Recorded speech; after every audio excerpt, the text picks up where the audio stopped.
Greetings everyone, welcome to Future Press's Boss Strategy Series. My name is Franz, and today we're going to be fighting Scorpioness Najka in the Shaded Ruins. If you have the Ring of Whispers, you can speak with Man-Scorpion Tark before the fight, and by exhausting his dialogue, you can actually summon him to help you out with this.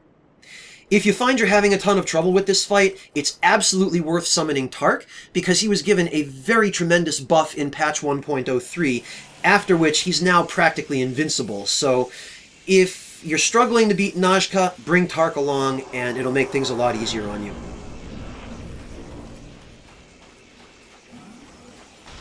When you first walk in, Najka will be mostly buried in the sand, and she'll just take pot shots at you with Soul Spear. Close in on her, and she'll pop up out of the ground, at which point I recommend you attack her rear end, which will trigger her to swing her tails at you. This is going to be one of your best opportunities to damage her with melee attacks, and also ranged and magic attacks as well. That overhead strike with both of her tails is a grab.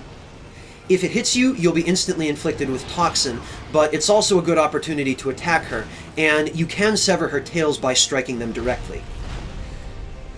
This attack with her two individual tails in separate spots, that's just an ordinary attack, but once again it gives you a chance to attack her and sever her tails. Do not attempt to attack her from up close in the front.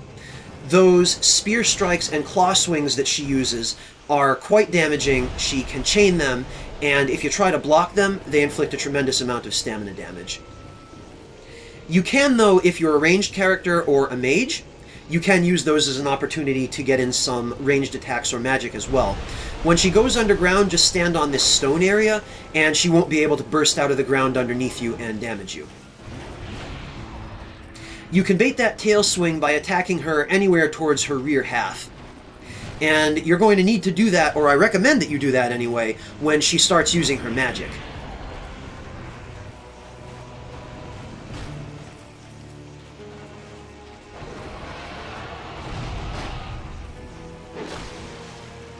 I suggest that rather than severing both of her tails, you leave one intact, so that she'll continue using her tail swing and the other tail attacks that leave her vulnerable. Those are your best chances to strike her. Also, when she starts using Homing Soul Mass, or this super powerful version of it that throws 6 Soul Spears at you, you can trigger her to freeze in place rather than chase you down by baiting her tail attack. And that overhead shower of Crystal Soul Spears, just run towards her when she casts it, and they'll go right over your head. If need be, you might have to roll towards her as well to avoid them, but that's the best way to avoid them. If you do not trigger her tail swing attack when she uses Homing Soul Mass, she will try to run you down while the orbs fire off, and it'll be much harder to dodge.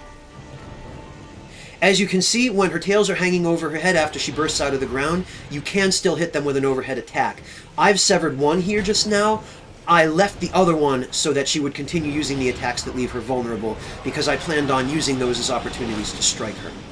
Once again, when she charges up Homing Soul Mass, bait the tail swing, and she'll stay in one spot, which makes it much easier to avoid that barrage of Soul Spears.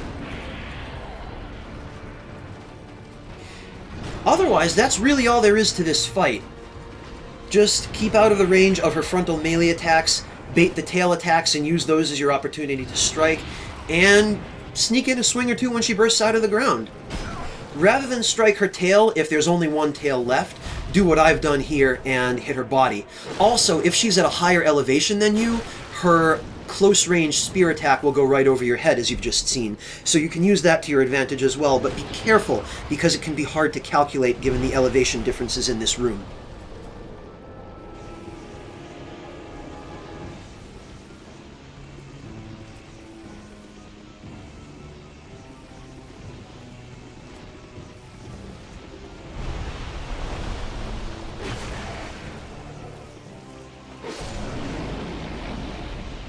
And there you have it, folks. Nothing all that complicated to it. Now, you'll have noticed that there is an item up on a tree off to my left. That item is just a flame butterfly. It's not really worth the trouble it takes to get it, but this is how you can get it. You need to trigger Najka to knock it down with a tail swipe. So here's a quick look at this character's stats and equipment. This was not a finished build at the time I recorded this video, so I'm operating on sort of an improvised setup here.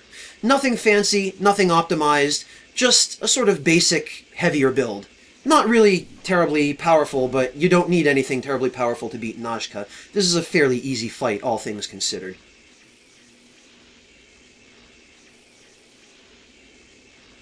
So there you go. We thank you all for joining us. We hope this has been helpful to you, and we look forward to seeing all of you the next time.